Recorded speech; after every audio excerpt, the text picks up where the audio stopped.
What's up everybody, this is Jack from Crypto49er bringing you on my journey into cryptocurrency. For those that don't know, I give away 30,000 C4 coins, which I expect to buy back from you guys sometime this year, or 10,000 Litecoin, to a random commenter of yesterday's video. The only request is the comments related to something you learned about cryptocurrency today, from anywhere on the web. Let's get started.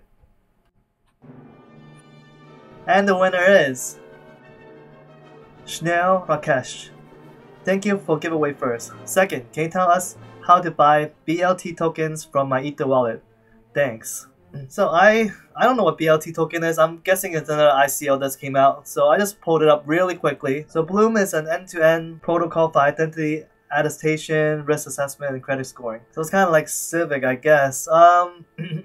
My understanding of how ICOs work is that if you want to participate in ICO, you need to send your Ethereum to a specific smart contract address. If you send it to the wrong one, you won't get your Ethereum back. So that's very key. All you have to do with my Ether wallet is, and I'm not going to bring it up here, but it's really simple. I think it's just make sure that you have the right address. And so you send to that right address the amount of Ethereum that you want to send over to buy your particular ICO token. And you need to pay a ridiculous amount of gas just to make sure that you actually will be able to buy it because of the fact that there's so much competition to buy into the ICO. So you probably have to spend at least, I would say, even back then when I was looking at the Hash ICO, it was probably like 10 times, if not more, like 30 times of what the gas you're supposed to pay. A lot of ICOs, they tell you exactly how much you're supposed to pay for the gas as well. So, but definitely way more than 21,000. Anyway, let me give you 10,000 Litecoin.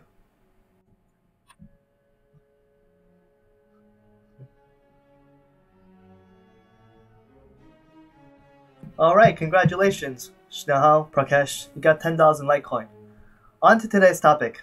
Before I go into today's topic, I just want to give you guys an update on KuCoin. So, my understanding was slightly off actually in terms of how KuCoin works. So I thought it was a web staking wallet where you get KuCoin shares back when you leave it in the wallet. What it is actually, you do have to leave KuCoin shares there, but you end up getting coins for every cryptocurrency that's traded on KuCoin. So that's actually better in a sense, because now I'm getting coins from basically everything that they have been trading. So I'm getting Dash, Bitcoin Cash, Bitcoin Diamond, fractions of nothingness. You see they're all worth nothing right now, 0.00 USD. So I'm getting cryptocurrency, but they're not worth any value. So if someone wants to tax me on them, well, I'm not making anything on it. So I'm not getting taxed on this right now, as far as I can tell. Anyway, we'll see how long it takes for them to actually build up in value. But I'm sure it will be more interesting to see someone that have like maybe 1,000 KuCoin shares to see how much they've been able to build up. Alright, now on to today's topic. Today I want to talk to you guys about 5 coins that I won't be investing in 2018. And right off the bat, let's start off with NEO. I have mentioned NEO several times in the past, in passing, saying I don't like it, even though it's gone up a lot, like today, it went up 24%. But if you look at, and this is how I always been judging a lot of coins in the past, I don't always use this tool, but I use it often enough, and it is the GitHub, how active it is on GitHub. Almost every single cryptocurrency project is listed on GitHub. They're open source projects. You can see the activity. You know how stocks, their annual reports on the company's health and all that stuff, they don't have that for cryptocurrencies. So this is pretty much it. This is how you can tell how healthy a coin is based on how much activity is happening, how much development activity is on GitHub. As you can see, for the past week, there's 2 authors that only made 4 commits, which is basically nothing. They've barely been working on this project. And if you look at Ethereum, you have 6 authors in the same week making 12 commits, like 4 times as much activity at least. There's a lot more files that they made changes to, 140 files compared to 11 files for NEO. It's pretty crazy. So that's why I personally cannot invest in NEO, even though the price, I mean the little bump up looks nice. But if you guys compare it, and this is a chart for you to compare NEO to Ethereum. So you can see that NEO, I guess at one point it was worth it if you're buying at $7, it seems like, yeah. But then it's just, right now it's just not catching up to how much Ethereum is growing. So it's almost like 10 NEOs supposed to worth about 1 Ethereum in price wise. If you look at the way it's been growing, it charts out pretty well that way. So, but even then, you see that right now Ethereum price is actually more than Neo price. Neo has just been trying to catch up the past recent weeks. As Ethereum has grown, Neo has been growing, but Ethereum's growing faster. So if you're gonna invest in Neo, what's the point? Might as well just invest in Ethereum. It's a better project, there's more activity. And I know that you get gas from holding Neo, but I talked about in the past too. The gas you get is basically worthless. So I wouldn't even consider it.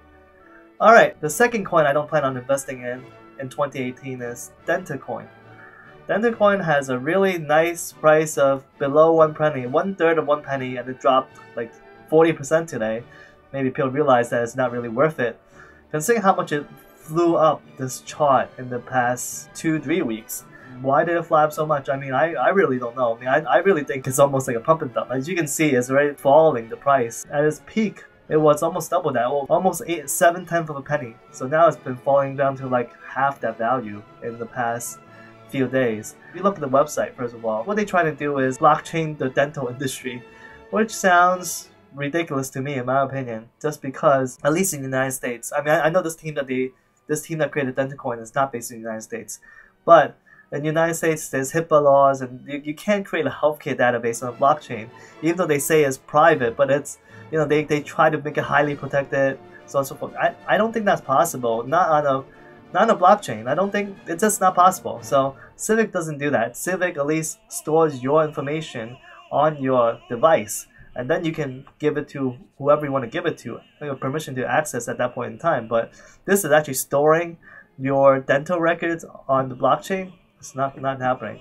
The other thing is, come on, typos, you know, seriously, dental assurance, there's always 2S here. I know I'm really picking on Dentacoin by picking on the typo there, but I personally won't be investing into Dentacoin in 2018.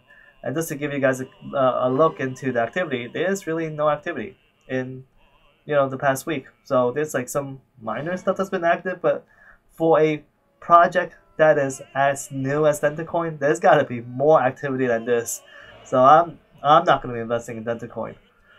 The third coin is Digibyte. Digibyte has been around forever. It's one of those coins that I get a lot of requests from you guys asking, oh, can you talk about Digibyte? Can you talk about Digibyte? And I just don't have much interest. So, but here I am talking about it, telling you guys that I am not personally investing in it, just because it's a really old project with no activity for basically the entire duration until July, when every cryptocurrency has gone off the charts because of the fact that Ethereum and Bitcoin has shot through the roof, you know, in 2017.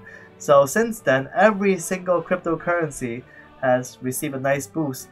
And even then, after the nice boost in July, it fell back down. I can almost guarantee that it's just a total pump and dump. I really don't see any reason why to buy into Digibyte. And if you look at the history of Digibyte, so they said, oh look, we started in 2013, we began working on it, officially launched in 2014, and they did so much work in 2014. They had the DigiShield hard fork, the multi-algorithm hard fork in September, the multi-shield hard fork in December of 2014. And then what happened?